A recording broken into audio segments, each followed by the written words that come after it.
Diffusion, the international science radio show. We have a bouncer on the doors of perception. The good, the bad, the ugly. It gets pretty exciting. The myths, the truths. Toxicology. Astroseismology. Magnetism. The dark side. Genetically engineered potatoes. Planetoid. I love that word.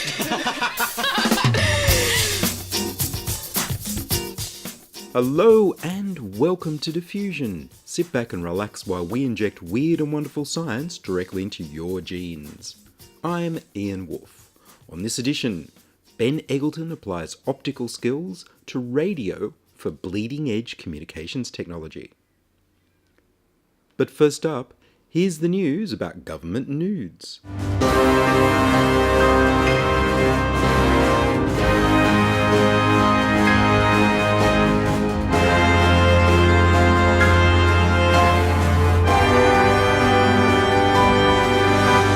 Australia needs nudes? The Australian Government E-Safety Commission has announced it wants people who are worried about private nude photos being seen by strangers to post them to Facebook, where they'll be seen by strangers. The Facebook employees will review and store the images for an unknown length of time until they're used to train image recognition software to block the photos from ever being reposted on Facebook. The software calculates a hash code to substitute for the actual photo, sort of like a digital fingerprint of the image, instead of comparing a newly uploaded photo to the original image. The Australian government and Facebook promise that unlike every other nude image ever stored on a public server, these ones will never be shared. Facebook was originally started as the FaceMash website to rate the attractiveness of student ID photos of women students from Harvard University. It was like a Harvard Uni version of Hot or Not, but without consent from the women. Facebook founder Mark Zuckerberg has famously declared that privacy is no longer a social norm. It doesn't inspire confidence. In 2015, the Turnbull Abbott government passed the Enhancing Online Safety Act, which established the office of the E-Safety Commission.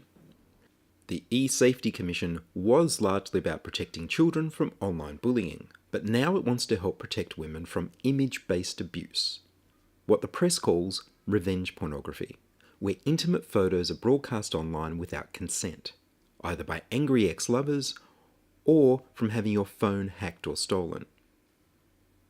Image-based abuse is already illegal in many states around Australia, and there have already been successful prosecutions. Would just enforcing the law work better than posting to Facebook, or are there deeper social issues to deal with?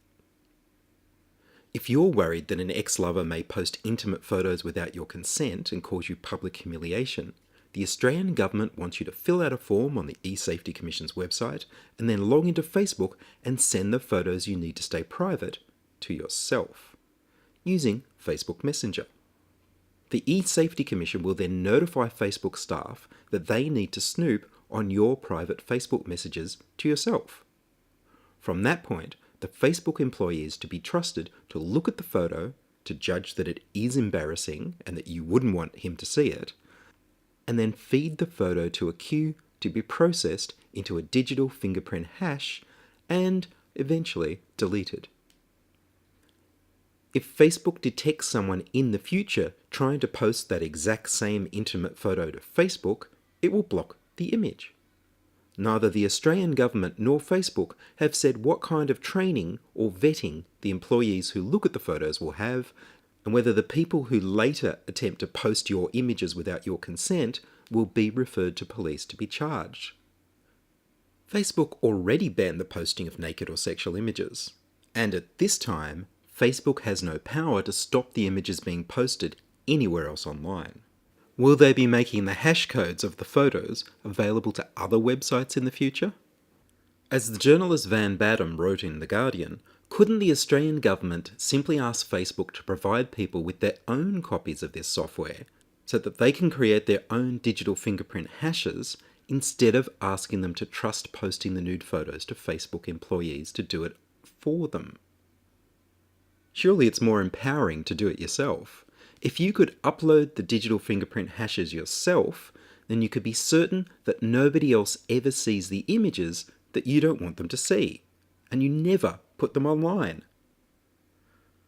Of course, you're also being asked to trust that the digital fingerprint hashes can't be reversed to restore the original image, that Facebook won't be hacked, or that the images won't be simply backed up while they're in the processing queue. With their long record of personal data breaches, it's a good thing that the Australian government was wise enough not to offer processing the intimate photos themselves. They would have made a hash of it.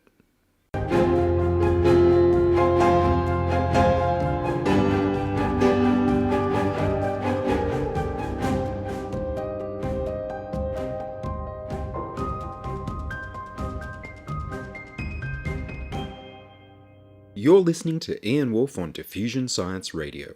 Send emails to science@diffusionradio.com. We're brought to you across Australia on the Community Radio Network and podcast over the internet on www.diffusionradio.com. And next, the bleeding edge of communications research.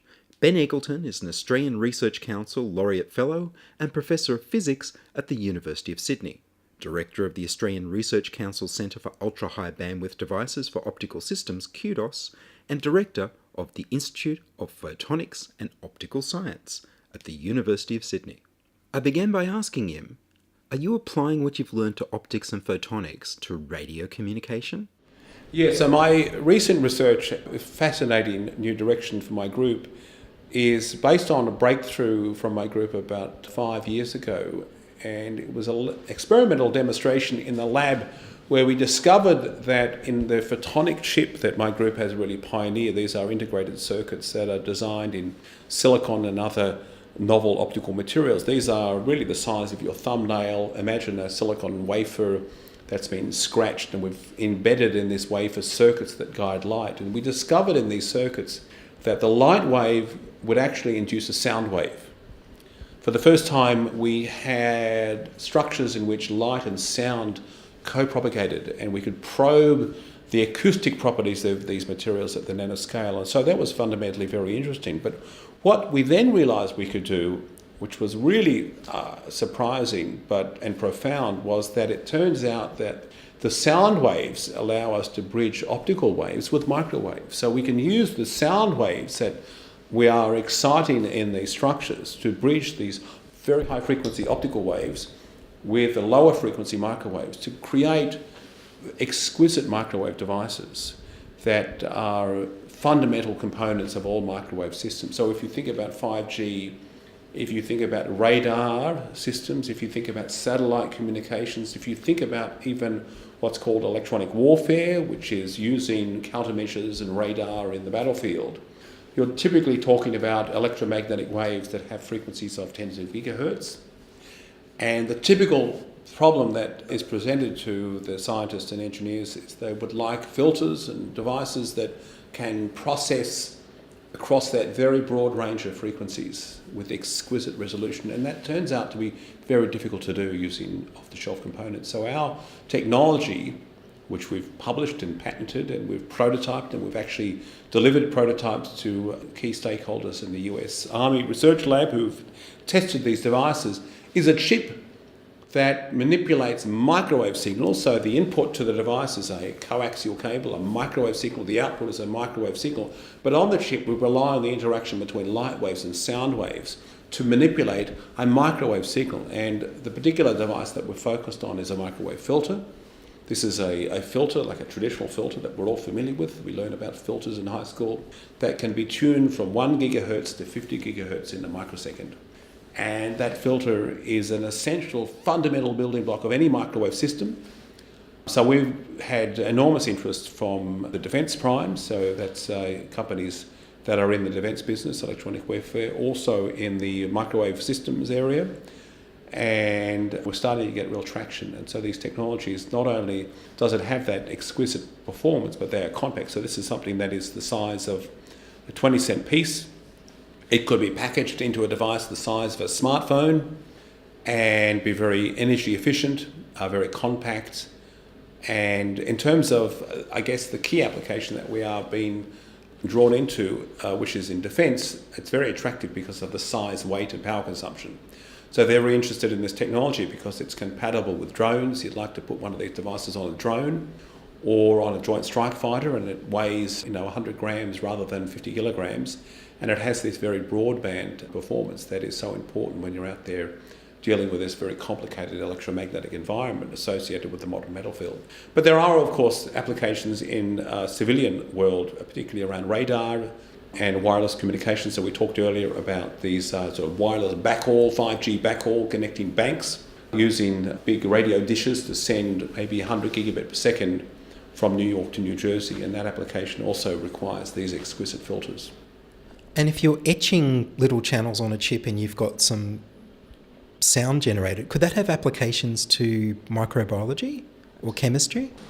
So that's an interesting question. So it turns out the ability to generate these sound waves has a whole range of applications beyond the sort of telecom and wireless context. And one particular application is, in fact, in sort of biomedical devices. And I guess to frame that conversation, I have to step back and talk about a very big idea that's been in the community literature for many years, and that's the idea of a lab on a chip. So if you think about the healthcare, pharmaceutical sort of device area, the holy grail has been for many years the idea that I could basically print my lab on a chip.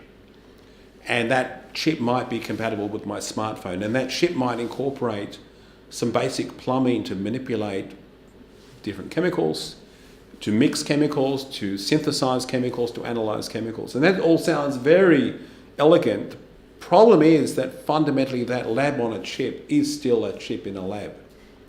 So that the publications that are reported in Nature on these devices show you a chip, but the reality is the chip is sitting on a big table, and on the side of the table is the hydraulics, if you like, to pump the fluids, and the analysis instrumentation and the RF signal generator over here. So what we've been thinking about is the possibility of using these sound waves to directly manipulate these fluids and directly manipulate, for example, cells and DNA structure. And you can do that, and that is possible particularly with these very high-frequency phonons that approach gigahertz, which is the regime that we're interested in.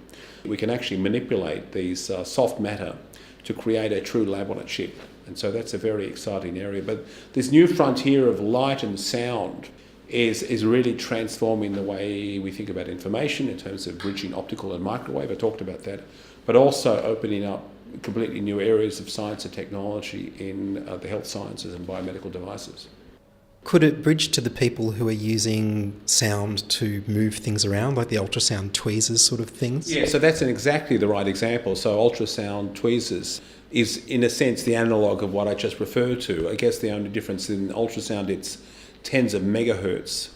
So you're talking about more macroscopic objects, and there have been some pretty impressive demonstrations of ultrasound levitation of small particles. I think what I'm referring to is higher frequency sound waves, possibly a gigahertz. So you're manipulating very small volumes of fluid. You might be manipulating cells, or you might be separating different chemicals or mixing different chemicals. You might be creating a centrifuge, for example, on a chip. But yes, sound waves really provides a new degree of freedom. I like to say the sound wave is the next wave. Sonic screwdrivers. Sonic screwdrivers, that's right. I guess that's the frontier it is. And I think the physics of sound is interesting. It turns out that the equations that describe sound waves are very familiar in terms of how we describe light waves, but also quite different. So we've had to reformulate how we describe these sound waves at the nanoscale, and we've had to reformulate how we describe the interaction between light waves and sound waves in these nanoscale structures. So physics is really quite fascinating and fundamental, and has really encouraged some of the best theorists, I think, in Australia to get on board this very exciting new direction. But now that we can harness these sound waves and how they interact with light waves, we can build these very exquisite devices that provide microwave signal processing or allow us to manipulate on a lab on a chip architecture somehow a biological sample. And are they also used to change speeds between optical and electronic systems? I was reading a little bit about that somewhere because you've got sound going slower than the photonics. Yeah, so one of our very recent breakthroughs that got picked up in the global media, it was a paper published in Nature Communications from my group. And what we realised is that we could actually take advantage of the very simple fact that the speed of light and the speed of sound are different by about 100,000 times. Now, we're all familiar with Einstein's statement about the speed of light, 3 times 10 to the 8 metres per second in a vacuum.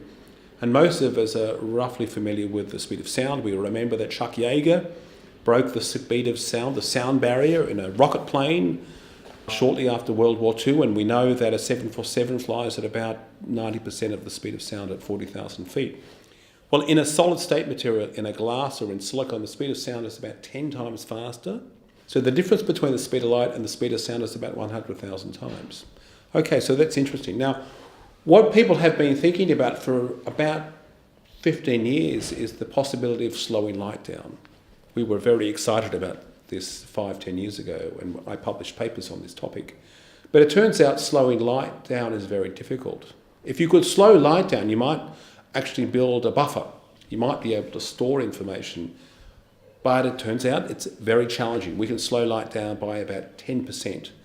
We can slow light down to very slow speeds, but we have to do that at cryogenic temperatures, so at a millikelvin, and that's not really compatible with real-world systems. So we decided to explore an alternative approach. Rather than slow light down, we simply couple the information from a light wave to a sound wave. One of the journalists kind of coined the concept that we're storing lightning in thunder.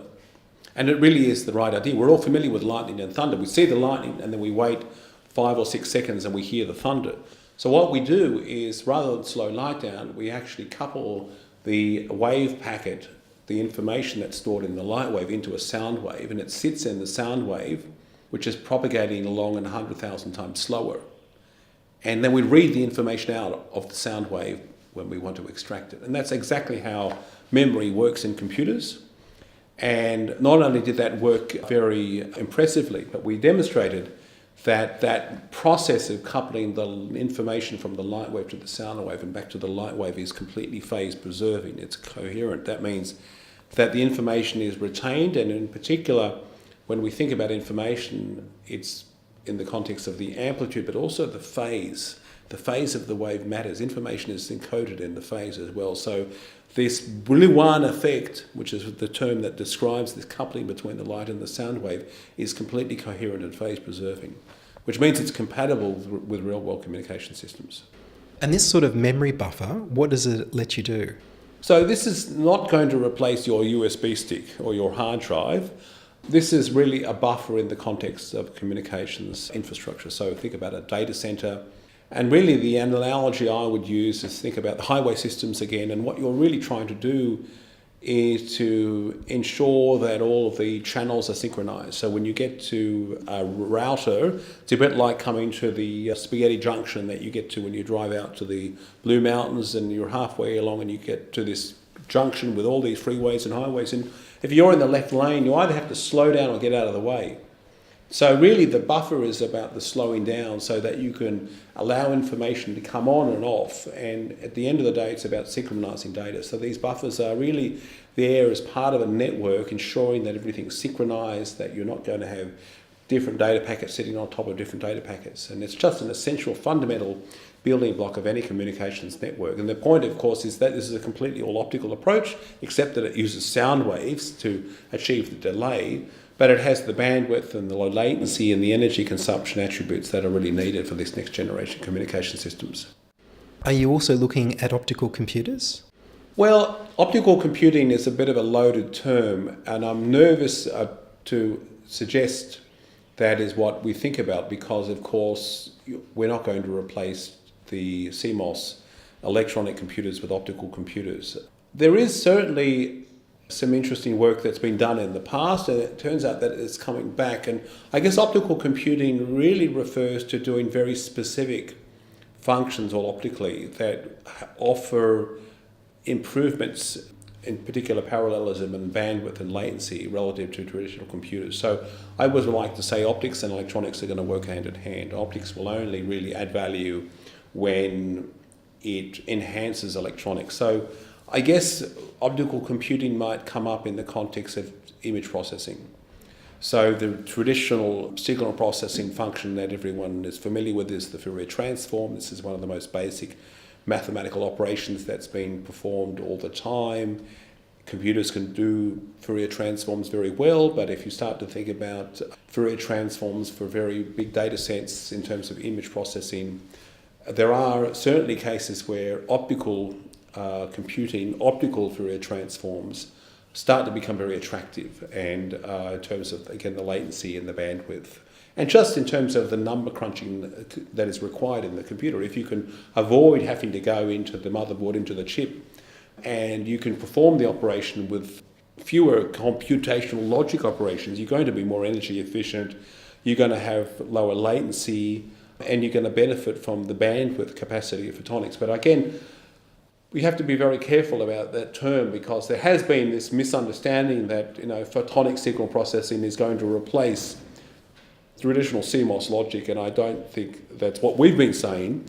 Again, it's photonics working hand in hand with electronics, providing, for example, communications within the computer, between motherboards, within the motherboard, on the chip, between transistors. And in certain cases, there are certainly functions where I can perform an optical differentiation or an optical integration or an optical Hilbert transform or an optical Fourier transform. And if I can do that all optically, I potentially have a lower latency, more energy efficiency. And when you say you're doing that optically, you mean actually it's an analog function of the lenses and gratings, all the other optical elements that you're using? Yes, I'm literally referring to traditional optical components to perform some type of function that would be otherwise performed in a digital signal processing. In our world, we often think about digital versus analog in the context of microwave systems. So with traditional microwave systems, right now, if you go to a radar lab, they've got analog to digital converters that take that analog signal, which is inherently an analog signal in the first instance, convert that into bits, and then it's processed in a digital signal processing system. And those digital signal processing elements are very sophisticated, and they're getting better all the time. But they are energy consuming, they are complicated, they are going to become limited in terms of bandwidth. The alternative is to use analog. And analog photonics potentially might allow you to do photonic computing, if you like, and that is going to offer advantages in terms of reduced latency, potentially energy consumption. But most importantly, photonics is going to provide you the bandwidth to process in real time that enormous bandwidth with an exquisite resolution. And going back to what we talked about earlier, my own research is really in that space, is providing filters and signal processing elements that in real time can process across that enormous range of frequencies, which a traditional ADC, analog to digital converter, and DSP might not be capable of doing. Is there anything you'd like to add? Well, I think what's exciting at the University of Sydney is that the Sydney Nanoscience Hub, which is part of the Australian Institute of Nanoscale Science and Technology, is providing new breathtaking capabilities for fabricating devices. So right now we are making nanoscale devices in silicon at the University of Sydney in the state-of-the-art facilities that are part of the Sydney Nanoscience Hub. And this is going to really transform our research, and it's a step change in our capability that will allow our students and our graduates to really have access to some of the amazing tools that we've had to rely on from overseas for the last 15 years. I think it's going to be a big increase in terms of the quality of our research, but also our ability to translate these devices into some real-world applications and to spin-off companies and to grow our local economy. Well, Ben Eggleton, thank you very much. Thank you. Nice to talk to you. That was Professor Ben Eggleton from the University of Sydney with the latest in communications technology research. Maybe you won't be another Edison, but how do you know you won't? Edison may not have been a scientist when he was your age either. But the sciences, chemistry, biology, and physics all give you a chance to discover while you're still in school where your interests are. Maybe so, but won't there still be some jobs where you can get by without science? That'll be the day. Whatever you work at, son, you're still a citizen with the power to vote. Living in a scientific age, we need citizens who know enough about science to make intelligent decisions about what they do. We've used science to prolong life, to increase security and happiness, but it can also be used for destruction. Are we going to use it constructively to promote peace and give the world freedom from want? It'll be up to you, and you too. And that's all from us this week on Diffusion. Would you like to hear your voice on radio? Record a voice memo on your phone or use the voicemail tab on the Diffusion website. We need more people contributing stories to Diffusion.